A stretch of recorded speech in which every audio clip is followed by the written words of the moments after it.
भविष्य में मानवता की उम्र सिर्फ 25 साल तक सीमित है। जीवित रहने के लिए लोगों को लगातार काम करना पड़ता है ताकि ज्यादा समय कमाया जा सके। हर किसी की बांह पर एक काउंटडाउन टाइमर होता है। जब टाइमर 0 पर पहुंचता है तो वह तुरंत मर जाता है। समय ही अब एकमात्र मुद्रा है। सभी सामान और सेवाएं समय देकर खरीदी जाती हैं। गरीब लोग बस गुजारा करने के लिए बिना रुके काम करते रहते हैं। हर दिन वो अपनी नौकरी की ओर भाग रहे होते हैं और सबसे छोटी सी देरी भी सड़क पर मौत का कारण बन सकती है। वहीं दूसरी तरफ गरीबों को लूटने वाले अमीर लोग, जिनके पास समय की भरमार है और वह लगभग हमेशा जिंदा रह सकते हैं। यहीं पे हम विल नाम के एक लड़के को देखते हैं जो अपनी घड़ी को देखकर परेशान होता है क्योंकि उसके पास बस 28 घंटे ही बचे हैं। विल अपनी मॉम के साथ रहता है। 50 साल उम्र होने के बावजूद भी उसकी मॉम जवान होती है क्योंकि 25 साल के बाद उम्र रुक जाती है और वहीं से काउंटडाउन स्टार्ट हो जाता है 1 साल का। विल की मॉम के पास सिर्फ 3 दिन का टाइम बचा था, इसलिए विल की माँ बोली कि वो बिल्स और बैंक लोन भरने जा रही है और कल शाम तक वापस आएगी। उसने विल से कहा, कल बस स्टॉप पर मेरा इंतजार करना ताकि मेरा सारा टाइम खत्म होने से पहले मैं तुमसे थोड़ा टाइम ले सकूं। विल ने कहा, मैं टाइम पर पहुंच जाऊंगा। जाने से पहले उसकी माँ अपने हाथ से विल को 30 मिनट ट्रांसफर करती है ताकि वो अच्छा ब्रेकफास्ट कर सके। फिर दोनों अपने अपने काम पर निकल जाते हैं। रास्ते में एक छोटी बच्ची विल के पास आती है और उससे थोड़ा टाइम मांगती है। बदले में वो उसे एक कैप्सूल देती है। विल मुस्कुराकर उस कैप्सूल में अपनी जिंदगी के 5 मिनट ट्रांसफर कर देता है। यही पता चलता है कि इस दुनिया में लोग अपने टाइम को कैप्सूल्स में स्टोर करके बाद में यूज या ट्रांसफर भी कर सकते हैं। इसके बाद विल फैक्ट्री पहुंचता है। काम शुरू करने से पहले वो कॉफी लेने जाता है, लेकिन वहां हर चीज का प्राइस डबल हो चुका था।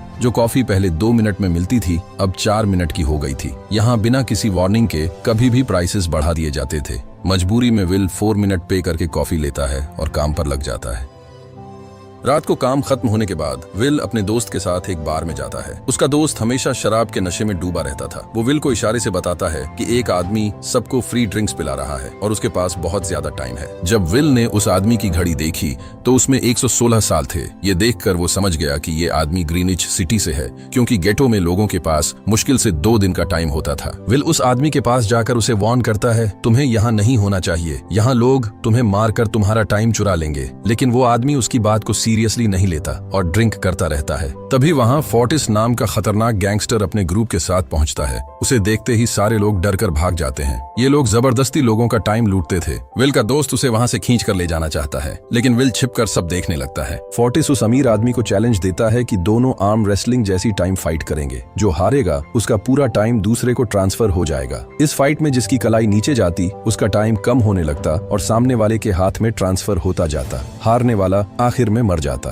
फोर्टिस पूछता है, तैयार हो? अमीर आदमी कहता है, मैंने बहुत ड्रिंक कर ली है, मुझे थोड़ा टाइम चाहिए। फोर्टिस हंसकर कहता है, ठीक है, आखिरी ख्वाहिश पूरी कर लो, और अपने आदमी को उसके पीछे भेज देता है ताकि वो भाग ना सके। बाथरूम में जाकर वो आदमी बुरी तरह उल्टियां करने लगता है। वो इतनी नशे में था कि फोर्टिस से जीतना नामुमकिन था। तभी वहां विल पहुंच जाता है। वो फोर्टिस के आदमी को मारकर उस अमीर आदमी को वहां से निकाल लेता है और सेफ जगह पर ले आता है।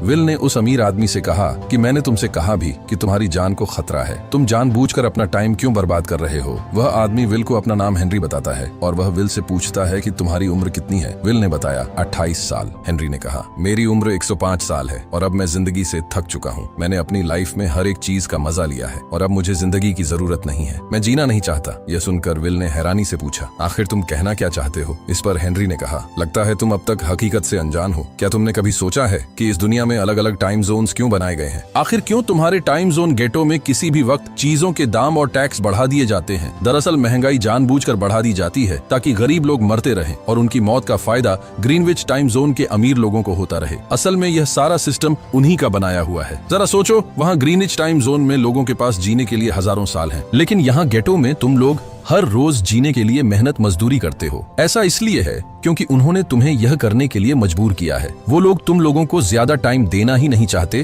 ताकि तुम लोग मजबूरी में उनके लिए काम करते रहो। वो लोग महंगाई बढ़ाकर तुम्हें ज्यादा से ज्यादा टाइम खर्च करने पर मजबूर करते हैं ताकि तुम्हारे टाइम से वो हमेशा की जिंदगी जी सके। उन्होंने अपनी जिंदगी का हर एक दिन गरीबों की मौत से इकट्ठा किया है और मैं ऐसी जिंदगी बिल्कुल भी नहीं जीना चाहता जो किसी गरीब मजबूर इंसान की मौत से मिली हो। ये सब सुनकर विल समझ गया कि हेनरी बहुत ही नेक दिल इंसान परेशान है। हेनरी ने विल से आगे पूछा, अगर तुम्हारे पास मेरे जितना टाइम होता तो तुम क्या करते? विल ने मुस्कुराकर कहा कि सबसे पहले मैं बार बार टाइम को देखना छोड़ देता, क्योंकि उस वक्त भी विल के पास सिर्फ 18 घंटे होते हैं। वो सोने से पहले, सोने के बाद, खाना खाते टाइम हर वक्त अपनी घड़ी देखता रहता है, क्योंकि मुझे डर लगता है कि कहीं मेरा टाइम खत्म ना हो जाए और मैं मर ना जाऊं। विल कहता है कि मेरी मॉम घर संभालने के लिए बहुत ज्यादा मेहनत करती है। अगर मेरे पास तुम्हारी तरह इतना ज्यादा टाइम होता तो मैं अपनी मॉम के लिए ग्रीनिच सिटी में एक अच्छा घर खरीदता और हम दोनों वहाँ पर खुशी से जिंदगी गुजारते। इसके बाद विल ने हेनरी से कहा, आज रात हमें यहीं रुकना होगा, सुबह तक खतरा टल जाएगा, तब तुम वापस अपने घर लौट जाना। इसके बाद ये दोनों सो जाते हैं। सुबह उठकर हेनरी देखता है कि विल अभी भी सो रहा है। वो विल के पास आता है और उसके पास जितना भी टाइम होता है वो सारा का सारा विल को ट्रांसफर कर देता है और अपने पास कुछ ही मिनट बचाकर एक ब्रिज के ऊपर जाकर बैठ जाता है। विल जब नींद से जागा तो उसने देखा कि हेनरी वहां से जा चुका है। तभी हमेशा की तरह नींद से जागने के बाद विल ने अपनी घड़ी में नजर डाली। विल की घड़ी में 116 साल ऐड हो चुके थे। यह देखकर उसकी आंखें खुली की खुली रह गईं। उसे लगा कि वह अभी भी नींद में है और सपना देख रहा है। इसी दौरान विल की नजर विंडो पर पड़ी जिस पर लिखा था, मेरा टाइम बर्बाद मत करना।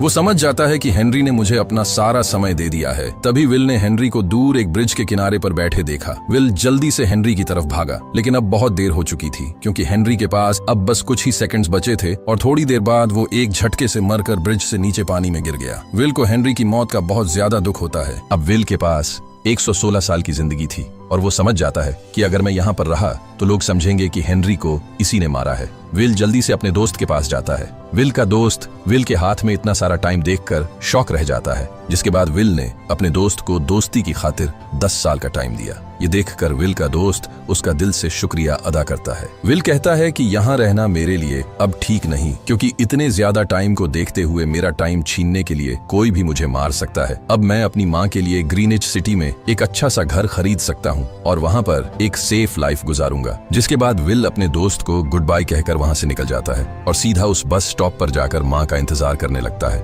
जहाँ 2 दिन पहले उसकी माँ ने उससे कहा था कि मैं इलेक्ट्रिसिटी का बिल और बैंक का लोन चुकाकर इस बस स्टॉप पर पहुंचूंगी। दूसरी तरफ विल की माँ सारे लोन और बिल्स भरने के बाद घर लौटने के लिए बस में चढ़ी, पर तभी उसे पता लगा कि एक ही दिन में बस की टिकट के दाम डबल हो गए थे। पहले जहाँ टिकट 1 घंटे में आती थी वहीं अब प्राइस 2 घंटे हो गया था। ये देखकर विल की माँ बहुत ज्यादा परेशान हो जाती है, क्योंकि विल की माँ के पास सिर्फ 1.5 घंटा बचा था। विल की माँ बस ड्राइवर से रिक्वेस्ट करती है कि अगले स्टॉप पर मेरा बेटा उसे बाकी का टाइम दे देगा, लेकिन बस ड्राइवर ने साफ इनकार कर दिया और कहा कि अगर टाइम नहीं है तो फिर पैदल चली जाओ। लेकिन विल की माँ को पता था कि अगला बस स्टॉप बहुत दूर है। अगर वह पैदल भी जाती है तो उसे पहुंचने में 2 घंटे लगेंगे। उस वक्त बस में ढेर सारे पैसेंजर्स सवार थे। विल की माँ ने उनसे भी रिक्वेस्ट की, पर किसी ने भी उनकी मदद नहीं की। इतने में ही बस वहाँ से निकल गई। विल की माँ रेचल के पास ज्यादा टाइम नहीं बचा था, इसलिए वह दौड़ती हुई पैदल घर की तरफ भागने लगी। दूसरी तरफ विल अपनी माँ के लिए फूलों का गुलदस्ता लिए बस स्टॉप पर उनका इंतजार कर रहा था, क्योंकि आज उसे अपनी माँ का बर्थडे सेलिब्रेट करना था। बस जब उस स्टॉप पर पहुंची तो कई सारे पैसेंजर्स उतर आए, पर उनमें से विल की माँ नहीं थी। विल यह देखकर परेशान हो जाता है और उसे समझ आ गया कि जरूर उसकी माँ मुसीबत में है। वह उसी वक्त अपनी माँ की तलाश में भागा। उधर रेचल के पास अब कुछ ही मिनट बचे थे। वह रास्ते में आने वाली गाड़ियों और लोगों के घरों का दरवाजा पीट पीट कर उनसे थोड़ा समय उधार मांग रही थी, लेकिन कोई भी उसकी मदद करने को तैयार नहीं था। इधर विल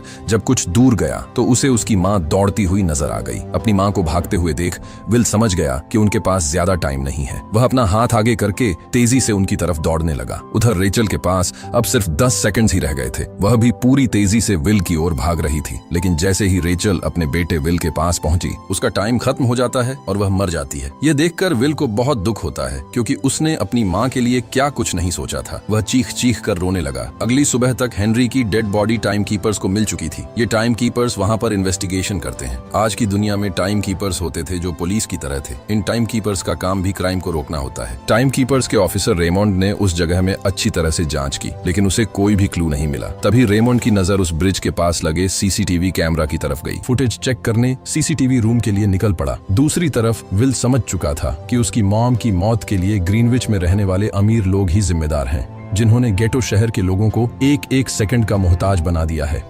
अब विल उनसे बदला लेने ग्रीनविच की तरफ निकल पड़ा और यहाँ से होती है असल कहानी शुरू। ग्रीनविच सिटी में एंटर होने के लिए विल को 1 साल का टाइम खर्च करना पड़ा और ग्रीनविच सिटी जा पहुंचा। वहाँ जब विल ने अमीर लोगों का लाइफस्टाइल देखा तो उसकी आंखें खुली की खुली रह गईं। वहाँ लोगों के पास इतना टाइम था कि वो लोग मरने का नाम तक भूल गए थे। यहाँ पर अमीर लोग के बॉडीगार्ड के पास भी 100 साल से भी ज्यादा का टाइम था। यह देखकर विल गुस्से से लाल हो जाता है क्योंकि विल जिस शहर से आया था वहाँ पर लोगों के पास सिर्फ 24 घंटे की जिंदगी थी। विल वहाँ एक महंगे होटल में रुकता है। खाना खाते दौरान एक बहुत ही खूबसूरत लड़की विल को देखती है, जैसे उसे विल पसंद आ गया हो। दूसरी तरफ टाइम कीपर रेमंड हेनरी की मौत के वक्त का सीसीटीवी फुटेज चेक कर रहा था। तभी उसे फुटेज में विल दिखाई देता है। हालांकि कैमरा ने हेनरी को ब्रिज से गिरते हुए रिकॉर्ड नहीं किया था, लेकिन उस फुटेज में विल ब्रिज के पास खड़ा नजर आ रहा था, जिससे रेमंड को विल पर शक होने लगा। इसलिए रेमंड ने अपनी टीम को विल के बारे में जानकारी इकट्ठा करने को कहा। रिसर्च के दौरान टाइम कीपर्स को यह बात पता चल जाती है कि विल नाम का एक आदमी बहुत सारा टाइम खर्च करके ग्रीनविच सिटी में एंटर हो गया है, जिससे रेमंड को यह बात कंफर्म हो जाती है कि विल ने ही हेनरी को मारा है। रेमंड उसी वक्त अपनी टीम के साथ ग्रीनविच शहर की ओर रवाना हो गया। दूसरी ओर ग्रीनविच शहर में विल एक कैसीनो में आया, जहां कुछ अमीर लोग पोकर खेल रहे थे। विल भी उनके साथ बैठ जाता है। एक नए आदमी को देखकर ये लोग उस पर हंसने लगते हैं, लेकिन विल गैम्बलिंग में माहिर था। आज उसके लिए अमीरों से पैसे निकालने का सबसे अच्छा मौका था। विल ने फिलिप नाम के एक रईस आदमी के साथ पोकर की बाजी खेली। फिलिप यहाँ का सबसे रईस इंसान है। उसके पास खुद का एक टाइम बैंक है जो लोगों को लोन पर टाइम देता है। फिलिप के साथ उसकी डॉटर भी बैठी होती है। ये वही लड़की है जो कुछ देर पहले विल को गौर से देख रही थी। गेम जब शुरू हो जाती है तब विल अपनी लाइफ का सारा टाइम दांव पर लगा देता है और अपनी माइंड के बदौलत वो फिलिप से 1100 साल जीत जाता है। यह देखकर फिलिप की बेटी सिल्विया विल से काफी ज्यादा इंप्रेस हो जाती है। उसने विल को कल रात अपने घर पार्टी पर इनवाइट किया। फिर अगली शाम विल एक नई नवेली कार खरीदकर फिलिप की पार्टी में जा पहुंचा। वहीं पार्टी के दौरान विल और सिल्विया डांस करने लगते हैं और सिल्विया मन ही मन विल को दिल दे बैठी। वो अपनी दिल की बात विल से करने ही वाली थी कि तभी टाइम कीपर रेमंड अपनी टीम के साथ वहां पहुंचता है और विल को पकड़ लेते हैं। विल को खूनी समझकर सिल्विया भी उससे नाराज हो गई। रेमंड ने सबसे पहले विल का सारा टाइम उससे छीनकर सिर्फ 2 घंटे दिए। उसके बाद वो विल को हेनरी के खून के इल्जाम में गिरफ्तार करने लगा। रेमंड विल से पूछता है कि तुमने हेनरी को क्यों मारा। विल उसे कहता है कि मैंने उसे मारा नहीं था, बल्कि वो खुद जीना नहीं चाहता था, इसलिए उसने मुझे 116 साल दिए और बाद में उसने खुद की जान ली। लेकिन रेमंड विल की बात पर यकीन नहीं करता। विल समझ जाता है कि रेमंड मुझे हेनरी के झूठे केस में फंसाकर उम्र भर कैद के लिए मुझे जेल में डाल देगा। इसलिए वह मौका देखते ही रेमंड के आदमियों को मारकर खुद को आजाद कर लेता है और उनकी बंदूक लेकर सिल्विया को बंदी बना लिया। सिल्विया को ढाल बनाकर विल उसे साथ लेकर भाग निकला और रेमंड और उसके आदमियों को चकमा देता हुआ वापस गेटो शहर आ पहुंचा। इस दौरान विल के पास टाइम काफी कम बचा था। उसने सिल्विया से कुछ टाइम उधार मांगा, लेकिन सिल्विया ने उसे 1 सेकंड भी देने से इनकार कर दिया, क्योंकि वह भी उसे हेनरी का खूनी समझ रही थी। इसलिए वह और तेजी से गेटो शहर की तरफ कार दौड़ाता है ताकि वहां पहुंचकर किसी से टाइम उधार ले सके। जल्दबाजी में उसका ध्यान आगे सड़क पर बिछी कंठीली तारों पर नहीं पड़ता, जिससे टकराते ही विल की कार ब्रिज से नीचे गिर जाती है। इस एक्सीडेंट में विल और सिल्विया बेहोश हो गए। असल में रास्ते में वह कांटे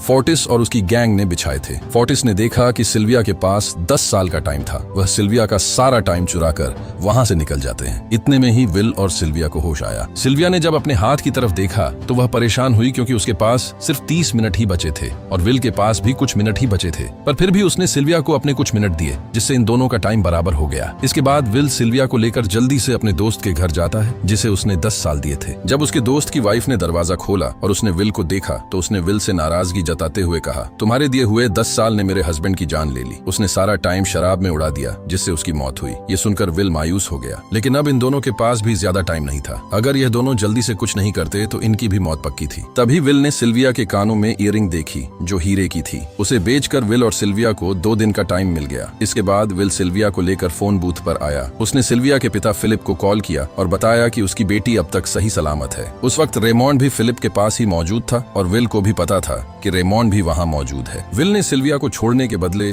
10,000 साल का टाइम मांगा और वो 10,000 साल टाइम बैंक के जरिए गरीब लोगों में बांटने को कहा और कल सुबह तक का टाइम दिया। हालांकि फिलिप के लिए यह रकम कुछ भी नहीं थी, पर फिलिप किसी भी कीमत पर गरीबों को टाइम नहीं देना चाहता था। इधर विल सिल्विया को अपने घर ले आया, जहाँ पर दोनों सुबह होने का इंतजार कर रहे थे। इसी दौरान सिल्विया ने विल से पूछा कि उसकी फैमिली कहाँ है। इस पर विल ने बताया कि पिछली रात ही टाइम न होने की वजह से मेरी माँ की डेथ हुई। यह सुनकर सिल्विया को बहुत बुरा लगता है और उसे एहसास होता है कि यहाँ गरीब लोग हर पल मौत के डर में में जीते हैं। उन्हें एक दिन का टाइम कमाने में कितनी मेहनत करनी पड़ती है। अगली सुबह बैंक खुलते ही विल और सिल्विया खिड़की से बैंक पर नजर रखने लगे, लेकिन बैंक ने गरीबों में टाइम नहीं बांटा। सिल्विया यह देखकर बहुत मायूस हो गई कि टाइम के आगे उसके पिता के लिए अपनी बेटी की भी कोई कीमत नहीं थी। अब सिल्विया को समझ आ गया कि उसके पिता सिर्फ बिजनेसमैन नहीं है, बल्कि वो इस सिस्टम के हेड हैं। वो गरीब लोगों की मौत से अपनी जिंदगी के साल जमा करते हैं। सिल्विया को यूं मायूस देखकर विल ने उसे वापस घर भेजने का फैसला किया। वो उसे फोन बूथ पर ले आया और अपने पिता को कॉल करके अपने लिए मदद बुलाने को कहा। इस दौरान विल सिल्विया को वेपन भी दे देता है ताकि वह खुद की हिफाजत कर सके। इधर सिल्विया फोन पर अपने पिता से बात कर रही थी कि तभी टाइम कीपर रेमंड चुपके से वहां आ पहुंचा और विल पर गन तान दी। रेमंड विल पर गोली चलाने ही वाला था कि तभी सिल्विया ने रेमंड को देख लिया और घबराहट में रेमंड पर गोली चला दी। ये देख विल घबरा कर रेमंड के पास आया। हालांकि वह गोली रेमंड के हाथ को छू कर निकल गई थी। रेमंड के हाथ से बहुत खून निकल रहा था। विल ने रेमंड की घड़ी देखी। रेमंड के पास सिर्फ 2 घंटे बचे थे। दरअसल टाइम कीपर्स को भी सैलरी के तौर पर हर रोज 1 दिन का ही टाइम मिलता था। विल समझ गया कि जब तक रेमंड के पास उसके टीम वाले पहुंचेंगे तब तक रेमंड का ज्यादा खून बहने की वजह से उसकी मौत हो गई होगी। इसलिए विल रेमंड को 2 घंटे का टाइम देते हुए रेमंड की कार को लेकर वहां से निकल गया। रेमंड को गोली मारकर अब सिल्विया भी क्राइम लिस्ट में आ चुकी थी। हालांकि विल ने सिल्विया से कहा कि वह अभी इन सब से निकल सकती है, लेकिन ग्रीनविच में सिल्विया की जिंदगी पिंजरे में कैद पंछी की तरह थी। उसके पिता फिलिप ने उस पर बहुत सारी पाबंदियां लगा दी थी, पर यहाँ आकर उसे आजादी का एहसास हो रहा था, क्योंकि यहाँ वह अपनी मर्जी की मालिक थी और सिल्विया समझ जाती है कि यहाँ पर लोगों के साथ गलत हो रहा है। अब वह भी गरीबों को उनका हक दिलाने में विल के साथ थी। विल और सिल्विया ने मिलकर अमीरों को लूटना शुरू कर दिया। सिल्विया, जो कि ग्रीनविच सिटी के चप्पे चप्पे से वाकिफ थी, इसलिए इन दोनों ने प्लान बनाया कि वह ग्रीनविच सिटी में बैंक से टाइम कैप्सूल चुराएंगे और उनको गरीबों में बांट देंगे। सिल्विया ने सबसे पहले अपने पिता फिलिप के कई सारे बैंक्स में डाका डाला, क्योंकि फिलिप ने गरीबों की मौत से वह सारा टाइम इकट्ठा किया था। इन दोनों ने तिजोरी से सभी टाइम कैप्सूल एक बैग में पैक करके वहां से निकल गए और उन्हें गरीबों में बांटने लगे। इतनी बड़ी चोरी करने के बाद अब सरकार भी इन दोनों से तंग आ चुका था, इसीलिए सरकार ने इन दोनों के सर पर 10 साल का टाइम इनाम रख दिया। यह खबर सुनते ही गैंगस्टर फोर्टिस अब इन दोनों को कुत्ते की तरह ढूंढने लगा। लेकिन विल और सिल्विया हर रोज अपना ठिकाना बदलते रहते थे, जिससे वह किसी के हाथ नहीं आते थे। ये दोनों एक होटल में छुपे हुए थे। इनके पास टाइम की कमी तो थी नहीं, इसलिए उन्होंने पूरे होटल को ही बुक कर लिया था। फोर्टिस इन दोनों की तलाश में उस होटल के बाहर आ पहुंचा। वहां उसने कुछ लोगों को पकड़कर उनसे विल और सिल्विया के बारे में पूछने लगा, लेकिन उन लोगों पर विल और सिल्विया के बहुत एहसानात थे, इसलिए ये लोग मरने के लिए तो तैयार थे, पर विल और सिल्विया का ठिकाना बताने के लिए तैयार नहीं थे। लेकिन जब फोर्टिस ने उन लोगों पर बहुत ज्यादा जोर जबरदस्ती की, तो उनमें से एक बंदा मौत के डर से फोर्टिस को उस होटल के बारे में बता देता है जहां विल और सिल्विया छुपे हुए थे। जिसके बाद फोर्टिस फौरन अपनी गैंग के साथ वहां पर पहुंच जाता है और इन दोनों को पकड़ लेता है। अब विल और सिल्विया का उनसे बच पाना नामुमकिन था। फोर्टिस ने विल को एक टेबल पर बैठा दिया और उसे टाइम फाइट के लिए चैलेंज किया। विल समझ गया कि अगर मैंने चैलेंज से इनकार किया तो फोर्टिस के गैंग वाले लोग मुझे मार देंगे, इसलिए क्यों ना आज इसके साथ पंजा आजमाया जाए। फोर्टिस और विल ने एक दूसरे की कलाई पकड़ ली और मौत का खेल शुरू हुआ। फोर्टिस माहिर खिलाड़ी था। उसने शुरुआत में ही विल का हाथ नीचे कर दिया, जिससे विल का टाइम तेजी से फोर्टिस में ट्रांसफर होने लगा। लेकिन विल बिल्कुल जोर ही नहीं लगा रहा था, जैसे कि वह जानबूझकर हार रहा हो। पर जैसे ही विल के पास अपनी लाइफ के 3 से 4 सेकंड बचे, तभी विल ने अपनी पावर दिखाई और एक झटके से फोर्टिस का हाथ नीचे कर दिया। फोर्टिस की आंखें खुली की खुली रह गईं। वह पूरा जोर लगाकर अपना हाथ ऊपर करने की कोशिश कर रहा था, लेकिन विल की ताकत के आगे वह ढीला पड़ चुका था। यह देख फोर्टिस के आदमियों का ध्यान फोर्टिस की घड़ी पर अटक गया। अब उनका बॉस मरने वाला था। इतने में ही मौका पाकर विल ने अपने जूते से गन निकाली और पलक झपकते ही फोर्टिस के सारे आदमियों को शूट कर दिया, क्योंकि अगर वह ऐसा नहीं करता तो वो लोग उसे मार देते। इसी के साथ फोर्टिस का टाइम 0 हो गया और वह भी मारा गया। विल और सिल्विया जल्दी से वहां से भाग निकले। इसी दौरान उन्होंने देखा कि अमीरों ने सारा खेल पलट दिया था। विल और सिल्विया ने गरीबों में जितना भी टाइम बांटा था, उसकी वैल्यू अब कुछ भी नहीं रही थी, क्योंकि अमीरों ने महंगाई के दर को कई गुना बढ़ा दिया था। यह देख विल हारा हुआ महसूस करने लगा और उसे लगा कि मैं कभी भी इन गरीबों को उनका हक नहीं दिला सकूंगा। उसने सिल्विया से कहा कि अब सब खत्म हो चुका है। अगर वह लोगों में 1000 साल भी बांट दें तो अमीर लोग महंगाई को और ज्यादा बढ़ा देंगे, जिससे लोगों की हालत कभी नहीं सुधर पाएगी। सिल्विया ने कहा कि कोई तो रास्ता होगा। इस पर विल ने कहा कि हमें लाखों साल चुराकर इन लोगों को देने होंगे, तब जाकर हम लोग महंगाई को कंट्रोल कर सकते हैं। हालांकि यह इतना आसान नहीं था, पर सिल्विया ने इसके लिए एक प्लान सोच रखा था। अगली ही सुबह जब फिलिप अपने बॉडीगार्ड्स के साथ ऑफिस पहुंचा, तभी सिल्विया वहां आई और उसने अपने पिता से कहा कि वह सरेंडर करना चाहती है। तब सारे गार्ड्स ने सिल्विया पर गन तान दी, लेकिन तभी वहां पीछे से गार्ड के बेस में छिपा विल वहां आ पहुंचा। उसने फिलिप के सर पर गन रखी और उसके जरिए लॉकर का दरवाजा खुलवाया। विल और सिल्विया ने फिलिप के लॉकर से एक टाइम कैप्सूल चुरा लिया जिसमें 10 लाख साल का टाइम मौजूद था। इस टाइम कैप्सूल का एक एक साल गरीबों की ही मौत से आया था। विल और सिल्विया वह टाइम कैप्सूल लेकर भाग जाते हैं। इधर रेमंड को जब यह बात पता चली